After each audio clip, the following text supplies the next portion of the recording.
Rohit Sharma captaincy పోయినప్పుడు అట్లాంటి videos చేశారు. రోహిత్ శర్మ కెప్టెన్సీ పోయినప్పుడు అది యాజ్ అ ఫ్యాన్ రియాక్ట్ అయ్యాను నేను. లైక్ ఏ విధంగా అయితే కెప్టెన్సీ నుంచి పక్క జరిపేశారో దానికి రియాక్ట్ అయ్యి, ఇప్పుడు ఒక 5 times ఛాంపియన్షిప్ అందించిన కెప్టెన్ తనంతట తాను నేను కెప్టెన్సీ నుంచి పక్కకి వెళ్తున్నానంటే ఒక రకం, ఎవరు ఇంత గోల చేసేవాళ్ళు కాదు. లైక్ విరాట్ కోహ్లీ ఎప్పుడైతే ఇండియన్ కెప్టెన్సీ నేనే వదిలేస్తున్నా అన్నాడో ఎవరు రియాక్ట్ కాలేదు. ఆర్సీబీ కూడా నేను ఇంకా కెప్టెన్సీ చేయనని చెప్పిన తర్వాత ఎవరు రియాక్ట్ కాలేదు. ధోని నేనే క్యాప్టెన్సీ వదిలేస్తున్నాను, రుతురాజ్ గైక్వాడ్ క్యాప్టెన్ అంటే ఎవరు రియాక్ట్ కాలేదు. ముందు సీజన్లో జడేజా క్యాప్టెన్సీ ఇచ్చేస్తున్నా అంటే ఎవరు రియాక్ట్ కాలేదు. కానీ ఇక్కడ జరిగింది ఏంటి, సడన్గా రోహిత్ శర్మ క్యాప్టెన్ కాదు మేమే మార్చేస్తున్నాం తీసి పక్కన పెట్టారు. ఆ తీసి పక్కన పెట్టిన విధానం ఎవరికి నచ్చలేదు. ఇప్పుడు హార్దిక్ పాండ్యా మీద ట్రోలింగ్ ఎందుకు పెరిగింది అంటే జనాలకి తన మీద ద్వేషం కంటే కూడా రోహిత్ శర్మ మీద ఇష్టం ఎక్కువ. అది ఎందుకు, తను 5 టైటిల్స్ గెలిపించిన క్యాప్టెన్, ఒక రెప్యుటేషన్, ఒక లెగసీ ఉంది. దానికి ఏమాత్రం మర్యాద చూపించకుండా బిహేవ్ చేశారు మేనేజ్మెంట్, టీమ్ మేనేజ్మెంట్. నేను అక్కడ కూడా చెప్పింది, హార్దిక్ పాండ్యాని ఎప్పుడు కూడా నేను ఎక్కడ వేలెత్తి చూపించలేదు, మేనేజ్మెంట్ తీసుకున్న నిర్ణయం అది. కానీ జనాలు అందరూ పడేది మటుకు హార్దిక్ పాండ్యా మీద. తనేదో చేశాడు అనుకోండి, తనే వచ్చి రోహిత్ శర్మ పక్క జరపలే, మేనేజ్మెంట్ చేస్తేనే జరిగింది అది. But end of the day Hardik Pandya మీద ఉన్న నెగిటివిటీ, మీకు రోహిత్ శర్మ మీద ఉన్న ఇష్టం, ఇవంతా రిఫరెన్సెస్ అంతా మైండ్ లో ఉండి మీరు ముంబైకి కమెంటరీ చెప్పేటప్పుడు ఏదైనా రిఫరెన్సెస్ వల్ల కమెంటరీ పాడే ఛాన్సెస్ ఉన్నాయా? లేదు, కామెంటరీ చేస్తున్నప్పుడు వేరే, రీల్స్ చేస్తున్నప్పుడు వేరే. Because I will come back to reel also. నేను ఈ మధ్య ఐపీఎల్ స్టార్ట్ అయిన తర్వాత ప్రతి team fans will be like ఒక ట్రెండ్ ఉంది సోషల్ మీడియాలో, అదే ట్రెండ్ ఫాలో అవుతూ మిగతా టీమ్స్ కూడా చేశా. ఎంఐ టీమ్ ఫ్యాన్స్ ఎలా అయిపోయారంటే ఈ సీజన్, రోహిత్ శర్మ కొట్టాలి ఎంఐ ఓడిపోవాలి, ఇది స్టాండర్డ్. ఎక్కడన్నా చూడండి, రోహిత్ శర్మ కొట్టాలి ముంబై ఓడిపోవాలి. అంటే మీరు టీంని కాదు ఒక ప్లేయర్ని మటుకే ఐడలైజ్ చేస్తున్నారు, ఆ ఫ్యాన్డమ్ చూపిస్తున్నారు. వాట్ ఈస్ ఫ్యానిజం అనేది ఏదైనా అండి. దానికి నేను యాక్చువల్లీ ఐఎమ్ అగెయిన్స్ట్ దట్. అది నేను సెటారికల్గా జనాలకి చెప్తుంది ఏంటంటే, అంటే అరే మీరు ఇలా ఆలోచిస్తున్నారు, టీమ్ స్పోర్ట్లో టీంని ప్రేమించాల్సింది, ప్లేయర్ తర్వాత వస్తాడని చెప్పే ప్రయత్నం అది.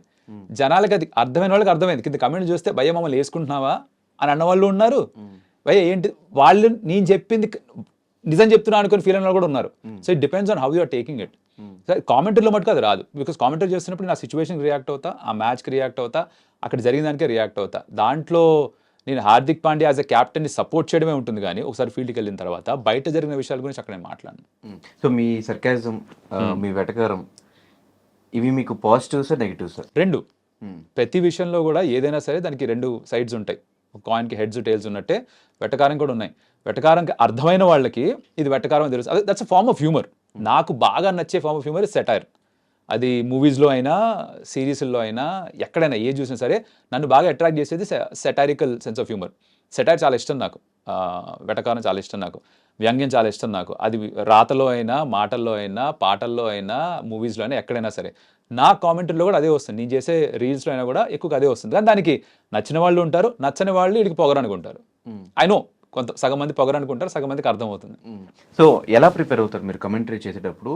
కొన్ని సింగిల్ లైనర్స్ వాడుతూ ఉంటారు అప్పుడప్పుడు కమెంటరీలో. ఇవంతా ముందే ప్రిపేర్ అయ్యి రాసుకుని ఈ మ్యాచ్లో ఇవి వాడాలి, ఈ మ్యాచ్లో ఇవి వాడాలి అని రాసుకుంటారా, లేదంటే అప్పటికప్పుడు ఆన్ స్పాట్ చెప్పేసే మాటలు అవన్నీ? ఫర్ ఎగ్జాంపుల్ విరాట్ కోహ్లీ రారాజు పట్టాభిషేకం అయితే ప్రిపేర్ అయింది కాదు, అది ఆటోమేటిక్గా వచ్చింది.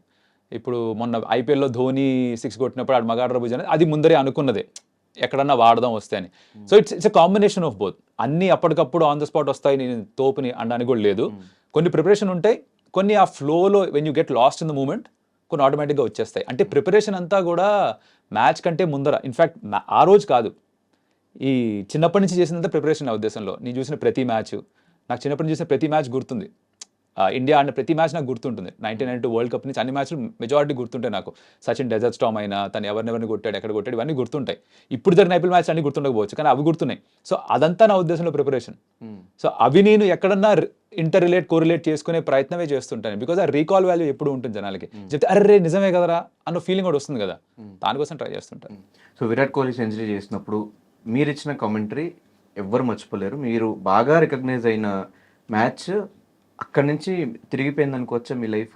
జనాలు రికగ్నైజ్ అవ్వడం, ఐ థింక్ రికగ్నిషన్ అక్కడ నుంచే వచ్చింది ఫర్ షూర్, డౌట్ లేదు. బికాజ్ అది ఐ థింక్ దట్ ఆ మూమెంట్ అలాంటిది. ఒకసారి ఆ ఎక్స్పీరియన్స్ షేర్ చేయండి, ఆ మూమెంట్ ఎక్స్పీరియన్స్. సో ఫస్ట్ నుంచి మ్యాచ్ ఎలా జరుగుతూ వచ్చింది, ఆ టైంలో మీకు ఏమనిపించింది? ఆ 3 సంవత్సరాల పాటు సెంచరీ లేదు కదా, అందరూ వెయిట్ చేస్తున్నారు ఎప్పుడు వస్తుందా అని.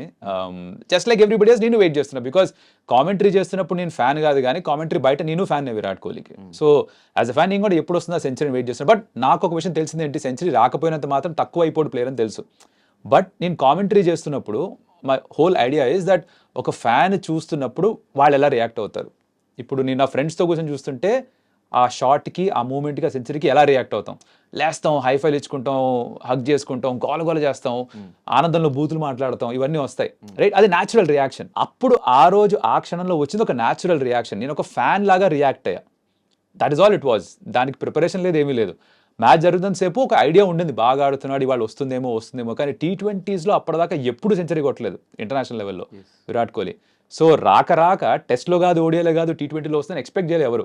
So when that happened it was like సర్ప్రైజ్తో పాటు రిలీఫ్ ఎందుకు 1000 రోజుల తర్వాత వచ్చిన సెంచరీ అని. సో అన్నీ కలిపి ఓసారి అట్లా పేలింది అంతే సిచ్యువేషన్.